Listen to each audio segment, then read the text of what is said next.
TV trash. There are some questions that simply might never have an answer, like, how high is up? If a tree falls on a bear with no one present, does it make a sound? How in the hell did UPN last as a network for as long as it did?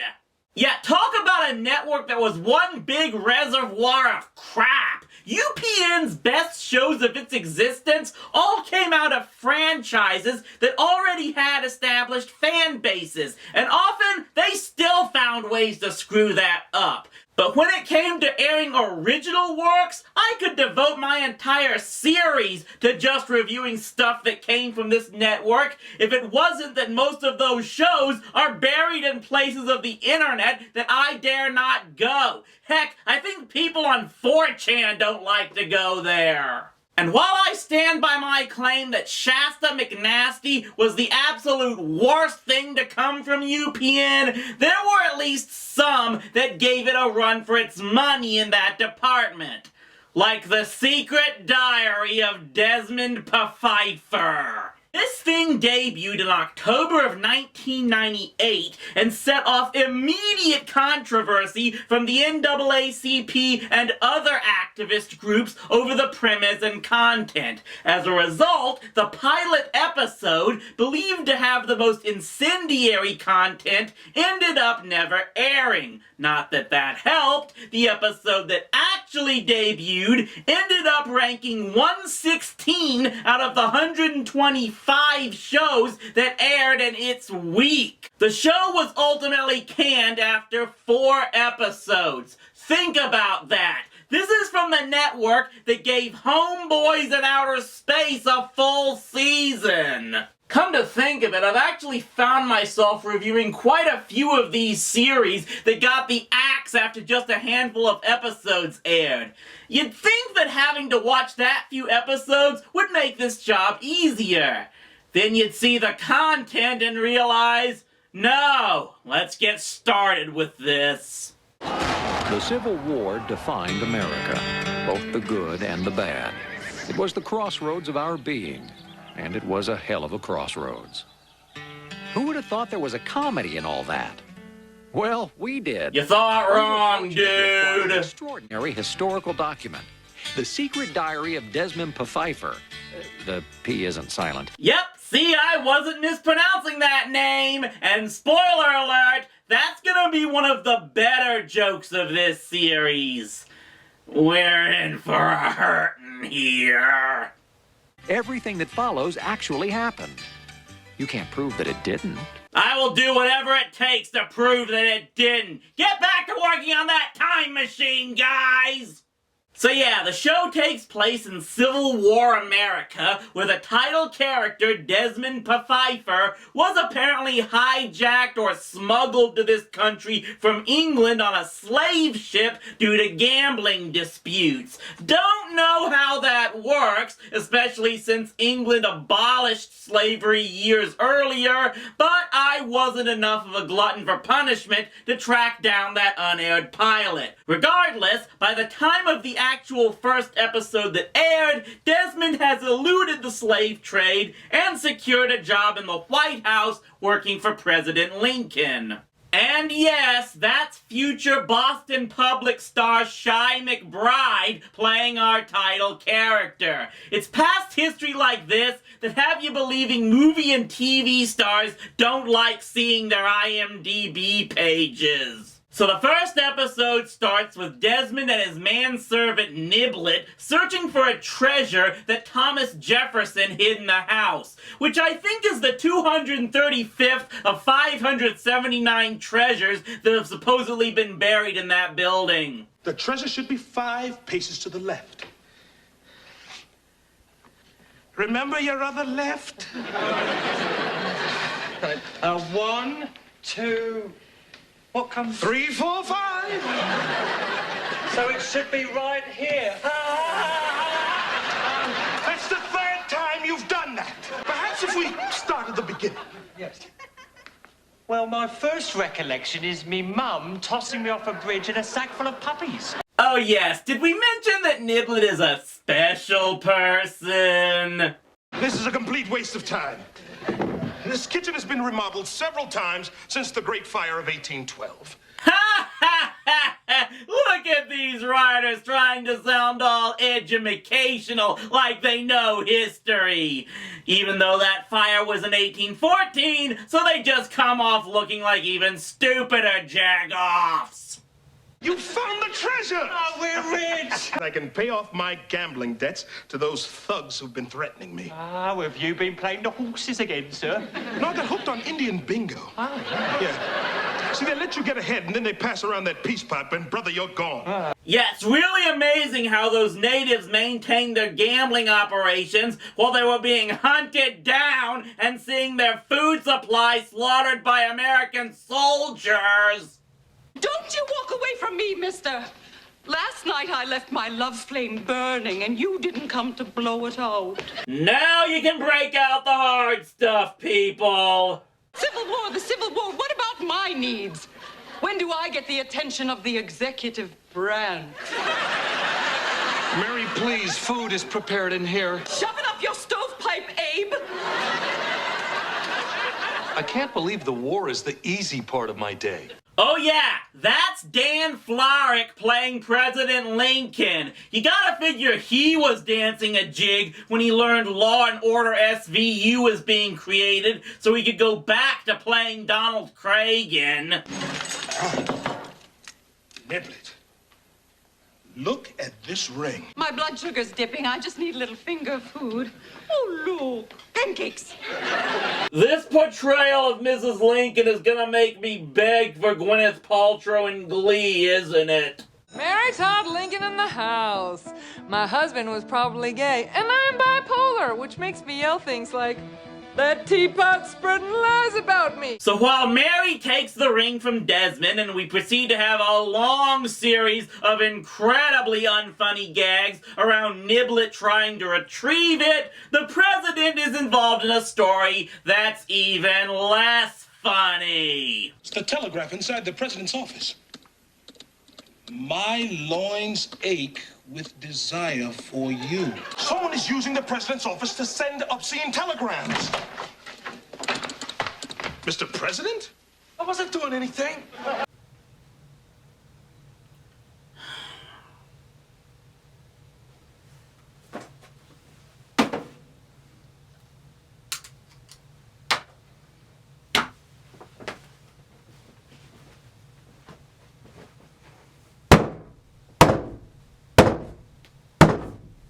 Desmond, you've got to understand that I'm under a lot of stress here. Yes, sir.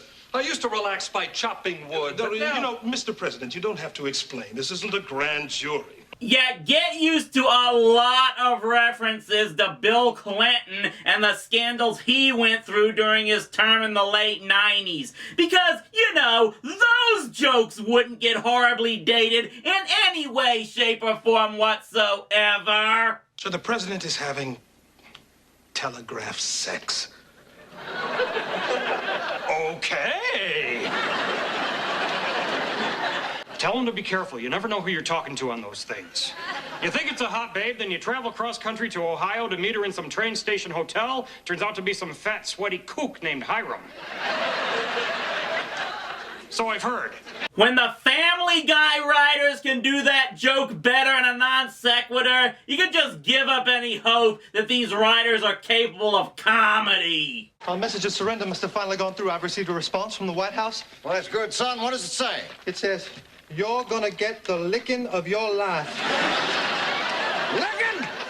How dare they? General, our troops are being overrun on the battlefield. Well, that's impossible. The last communications we intercepted from Lincoln said he was going to take me from the rear. Gee, with how well that could work as a code, why the hell did they bother with Navajo in World War II? Long story short here, Abe discovers the person he was secretly communicating with was Mary all along, and they live happily ever after for at least this episode. The ring was lost to me forever. I can only hope that some other worthy individual in the White House will someday find that ring and put it to good use. I've just found a way to help pay for your legal defense fund. Please, don't come in right now, sweetheart. Yeah, somehow 3 more episodes still made it on the air after this. and I'd immediately start detailing them for you, but I think the concussion from that wall banging is about to kick in about 5 seconds, so we'll be back right this. I'm the Wrestling Mark, and if you're tired of the other sports news networks ignoring the greatness of pro wrestling, we've got you covered. I'll give you all the results and news from all of the WWE's big events right here at YouTube and RowdyC.com, and you won't even have to pay $9.99 to get it.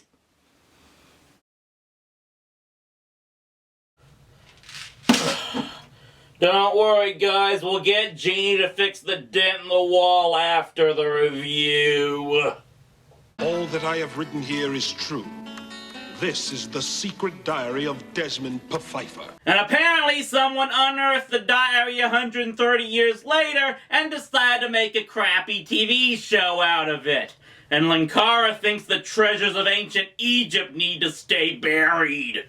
So most of the stories around this show dealt with Desmond having to deal with Lincoln being incompetent at managing the war, mainly because he has to handle his sexually repressed wife, who's made to be one of the worst cases of Hollywood homely since Rhoda Morgenstern, while General Grant is a total drunkard. Have you seen my husband?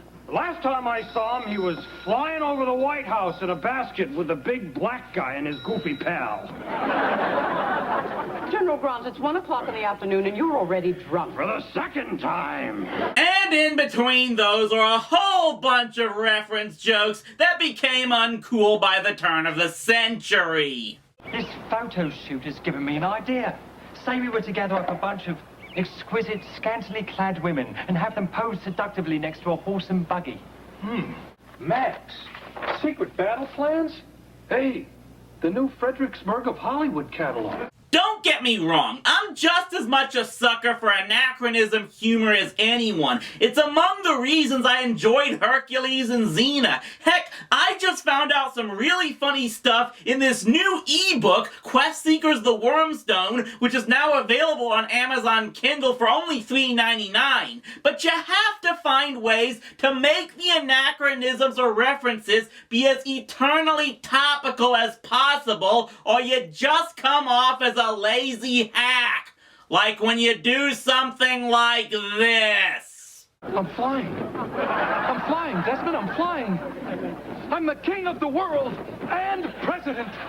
Yeah, Mr. Enter gets Fox breathing down his neck for almost all his videos, but James Cameron doesn't bother suing that for infringement. Life is so fair.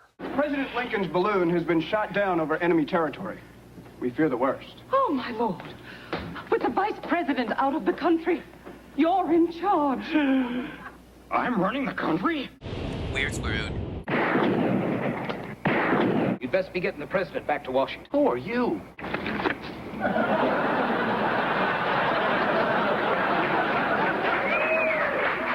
Colonel Reginald Jefferson, sir. Member of General Grant's elite espionage division. Did you just put this show in the same universe as 2 Norman Lear classics? That's gotta be a Geneva violation somewhere. By the way, this now makes the second one of these UPN shows where Sherman Helmsley made a cameo. Really, Sherman? You needed a paycheck that badly after playing one of the greatest characters of all time, B.P. Richfield on Dinosaurs? The third episode seems to have been lost in the bowels of the internet, so what story do we get for the fourth and final one to desecrate the airwaves? Well, we find out the president has a bowling alley in the White House basement. Yeah, I've read stories that bowling had come to America by at least the 1840s, but I highly doubt these writers knew that. Hey, you really know your stuff, Yuli. In my day, I was one of the best. I went to West Point on a bowling scholarship. Meanwhile, he receives ridicule from the other world leaders for not having a mistress. The president respects your lifestyle choices. He hopes you respect his. He believes in the sanctity of marriage. He tried to hook up with someone he met over the telegraph 3 episodes ago. And who am I kidding? These people can't grasp the concept of comedy. What makes me think they know anything about continuity? And then there's Niblet's headache tonic that he gives to Mrs. Lincoln, whose side effect is, well...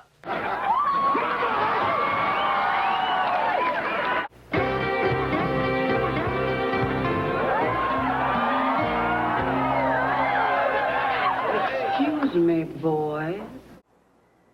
What the hell is that?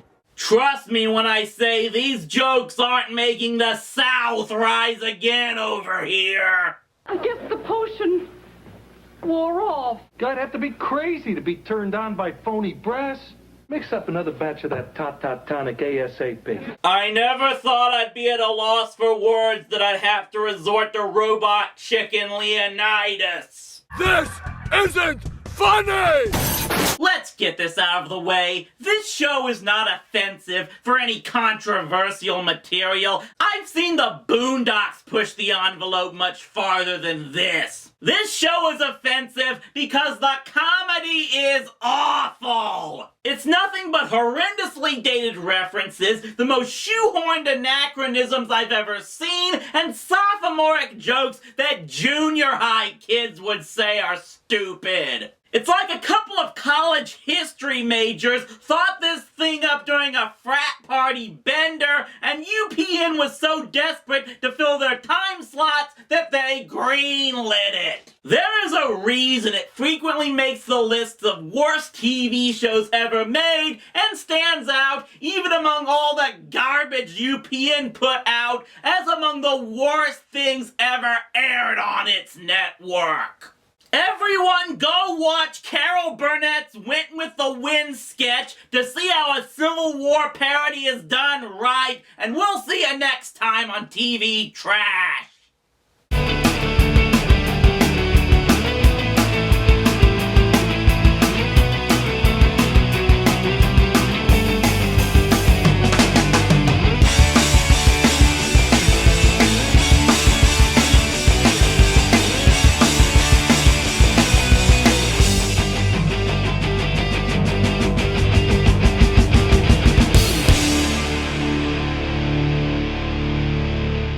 My name is Chris Lee Moore, and I play the pissed-off pizza guy along with other characters in videos distributed throughout the World Wide Web. As the PO'd pizza guy, I make a lot of extreme jokes and statements as to what the character would like to see happen to his customers, some of which can convey a very violent nature. I would hope that most people who view these videos understand that such comments are meant to be taken as jokes of an adult nature. But there's something that's not a joke, and that is real violence against innocent people.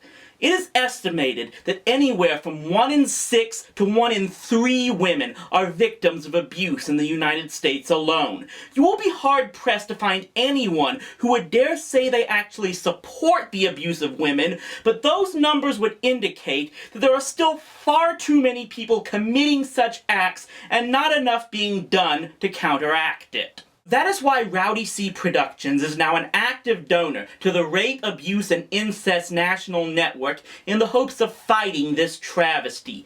Anyone who contributes to the Rowdy C. Betrayin' campaign can rest knowing your donations will help this effort toward fighting abuse. There's only so much many of us can do, but if everyone could do the very least, it would lead to much more than we can possibly realize.